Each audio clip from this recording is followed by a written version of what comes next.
Hello, my name is Jacob Soder, and I am the founder of SwimSmart Warning Systems. With Dr. Andrew Bernard, he is the co-founder. A surprising statistic that doesn't receive a lot of media attention is that drowning is the #1 cause of unintentional death in children, and the second in children under 15. Um, this is something that is kind of surprising given all of the technology we have nowadays that little is done to prevent drowning other than traditional methods like lifeguards, life rafts, and things like that. So we put our heads together trying to think of new ways that we can solve old problems. And unfortunately, living on the Great Lakes, this is a very real problem that still exists and isn't getting any better, which is the reason that organizations like the Great Lakes Water Safety Consortium have been created to try to solve these problems so we can mitigate the risk on something as simple as going to the beach. Our journey began about 2 years ago. Our project was initially under a student organization at Michigan Tech, the Sense Enterprise, which is geared towards connecting students with industry partners, and they work on real world projects to gain experience. We were actively involved in the Great Lakes Water Safety Consortium, which is a meeting of a bunch of experts in the field of water safety. And as engineers, we were looking for solutions to help prevent drowning in the Great Lakes. Again, my name is Jacob Soder. I'm the founder. I'm finishing up my master's at Michigan Tech, and Andrew Bernard is our advisor of our enterprise and now the co-founder of our company. And then some acknowledgements just to students who participated but graduated, decided to continue on: Tim Sorelli, Jacob Adams, and Eric Lipscomb. One interesting solution that some communities are implementing are a preemptive warning system. And what it essentially is it's just a flagpole with different colored flags, kind of like you would see on a stoplight. And the idea is that if the water conditions are dangerous, a red flag will go out, and if two red flags are put up, the beach is closed, and then yellow and green result in lower risk. This is a pretty prominent solution used throughout Florida, but it is also something that Michigan started trying in Marquette County in the Upper Peninsula, and it's given mixed results just because of the fact that someone has to go and change the flag every day as frequently as you want it to reflect the actual conditions. And living in Michigan, we all know that weather can change in a moment's notice, and this inefficiency just makes these flag systems unusable for most remote beaches. And as engineers, we thought there's got to be a better solution to changing these flags. And what we came up with was essentially using the cellular network to change the flags automatically. And over time, we looked into automatic flag changing systems that had gears and pulleys. And ultimately, what we came up to is a much simpler and more streamlined solution. The system itself is pretty simple. It's just an LED traffic light-like system that can be controlled with your phone or any computer. And what it allows us to do is use already publicly available flag issuances from the National Weather Service, and we just simply mine those web pages and then send a command to each of the flagpoles to reflect that color. Because the data comes from the National Weather Service directly, we know it's reliable, and that since it's controlled over the internet, any of the flags will change automatically as soon as the National Weather Service changes their issuances.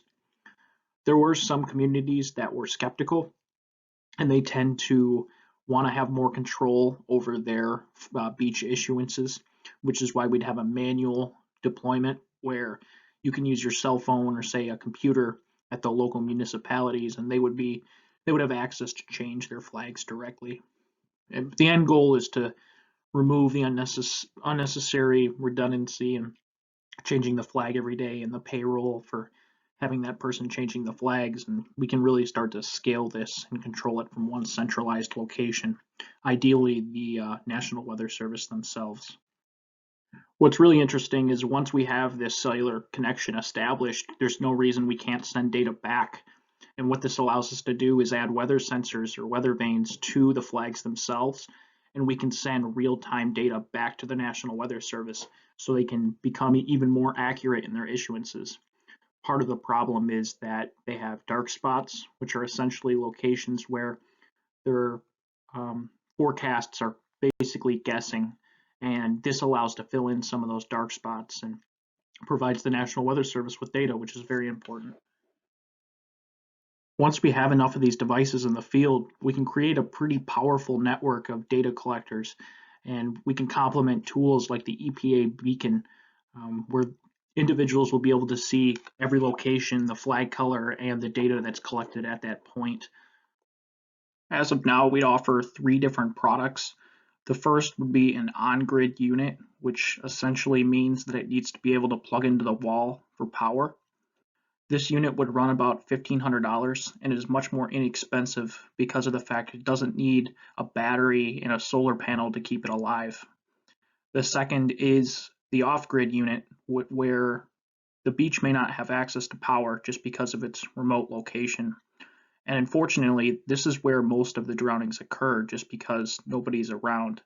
So this would run about $3,000 because of those extra features. And finally would be our weather integrated unit, where they would be able to add those weather sensors to send data back to the National Weather Service to increase forecasting capability. Our market is a little unestablished. There aren't many competitors out there that are trying to do the same thing we are. We're sort of making a new market in a way. The most prominent solution out there is the beach warning flag system that is very expensive because these flagpoles need to be hurricane proof, and someone has to go change the flag every day. So there's a lot of recurring cost. There are other solutions using highway warning signs like you'd see on any highway, but they're very expensive. They're tens of thousands of dollars, and we learned from someone who is actually using them on a beach that they're very unreliable. And finally, just regular metal signs, which you can really only convey so much information. Since our market's relatively new, we had to do quite a bit of digging to figure out who our customers actually were. And this wasn't as simple as we would have liked it to be. The issue is that every beach handles beach safety differently based on, state or local regulations. So more than likely our customers are anyone who handles budgets at that level. And what we're looking to do is maybe interact with larger government agencies like the EPA or DNR that control large swaths of beaches, so we can get a safety standard implemented, just for the sake of consistency. We were also looking into private beach managers, say hotels or restaurants, that can provide their customers peace of mind. The market itself can be defined relatively easily. There's at least for the US, there's 60,000 coastal miles and about 3,700 different beaches. And we sort of broke it down in this way, where if there is power on the beach, they're more than likely going to have about 4 of these devices per mile spread out. And if it's an off-grid beach, more than likely it's smaller, and they would have 2 per mile, mainly at the entrance of the beach or the highest populated areas of that beach.